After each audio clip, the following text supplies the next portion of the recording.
I was giving a videotape on the Pleiadian um, concepts of dimensions.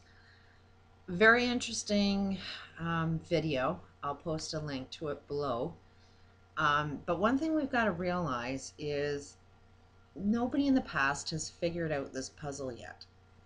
Everybody is gathering information, trying to understand it, but nobody's actually figured it out, because if we figured it out, we wouldn't be having so many problems. We'd sort of have the answers to everything already if somebody else already knew the answers to everything.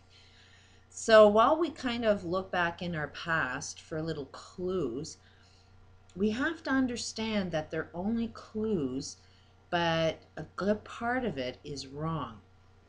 And it's like there's a lot of good information in there, but they do have it a lot wrong, a lot right, but a lot wrong.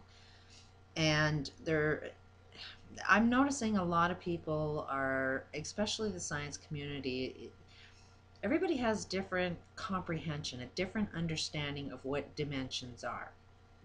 And this is just my perception of how I'm understanding dimensions. And it's how you perceive your world. It's how you interact with your world.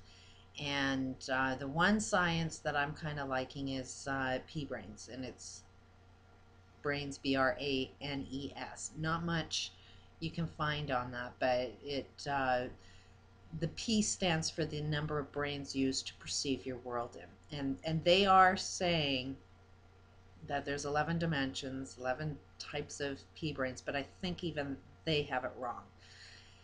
Um, the first dimension is viewing your world with just that you recognize a particle. So it's a particle with height. A two brain dimension is viewing things with height and width. And a three brain world makes things three dimensional: height, width, and depth. The fourth dimension is viewing three-dimensional particles moving in time. It very much is, you don't know where you are unless you're outside of where you are. So if you are perceiving um, three-dimensional objects moving in time, then you're in the fifth dimension living in the fourth dimension. You can see yourself doing it, but that's in order for you to see yourself doing it, yeah, how can I say it? To be in the fifth dimension is to live in it, but then you have to sort of know you're living in it, and then you start jumping up to another dimension, and you have to be outside of that bubble as well. So I think that we are in the fifth dimension, trying to jump into the sixth dimension, where we will be actually fully aware of our fifth dimension reality. And the Mayan calendar is suggesting it's going to be the end of time. So we're going to have an understanding of what time actually is and never use it in our perceptions anymore, which is quite interesting. Anyways, on this video, they're saying that the first dimension is the center of the earth. Could be true, depends on how you want to look at that, but that is ultimately the first particle. Everything is a particle starting from the center of the earth. The second dimension from the Pleiadians is saying that it's the surface of the earth, the crust and all of the dirt and rocks and everything else like that. The third dimension is linear space and time, which is watching things move one at a time. One word comes after another word that comes after another word. Math is, one concept adding another concept.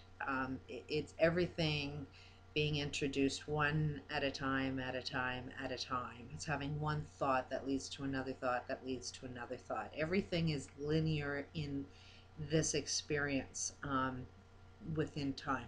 But I still, that everything is linear is still going to be a particle. Um, this is where I disagree with a lot of the sciences out there. Is A sound is still a particle, but we're not able to see a particle. Air is it's very similar to air. You can't see air, but it doesn't mean that it isn't there. There still is an air molecule there that you can't see.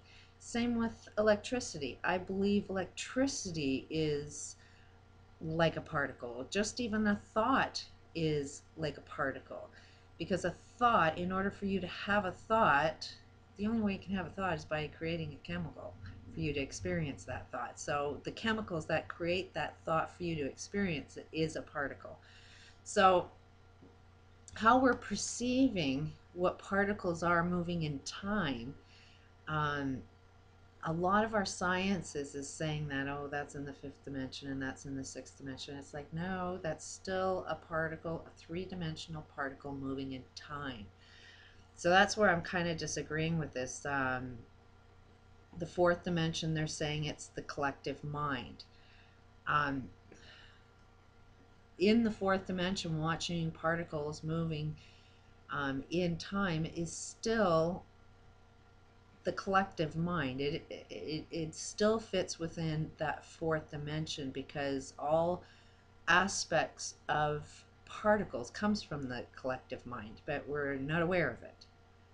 Not sure that we can understand that, but in a way they're right, in a way they're wrong. That it's how we move all of these particles, how we're connected is through the collective mind, but we're not aware of that while you're experiencing the fourth dimension. You have to be outside of yourself to be able to see the connections that the collective mind has together that creates the form of all matter.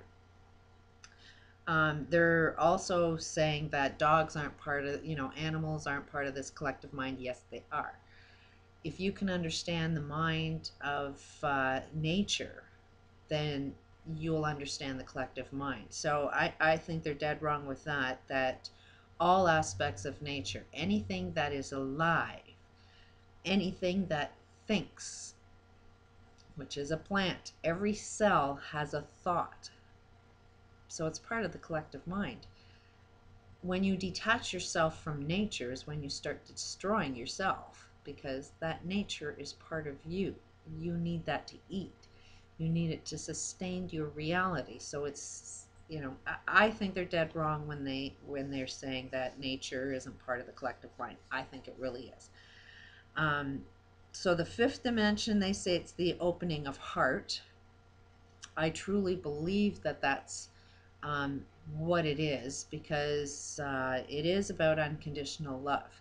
We are so stuck in hate, which hate is always created by our problems.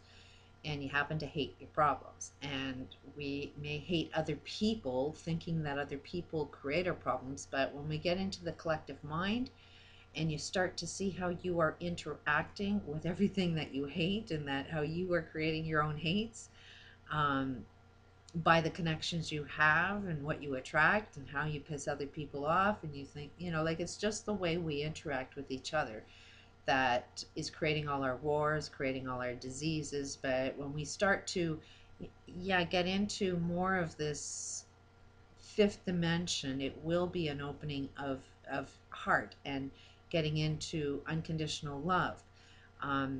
It's the aspect of our reality where we're going to see the solutions before we even see a problem. Nothing will even be a problem because you'll see exactly how things work perfectly. You'll be so connected with the world that nobody else will be creating any problems for you, and you won't be creating any problems for anybody else, because you're going to have unconditional love. You're going to know how you are connected with nature. You're going to know how you're connected with everybody else.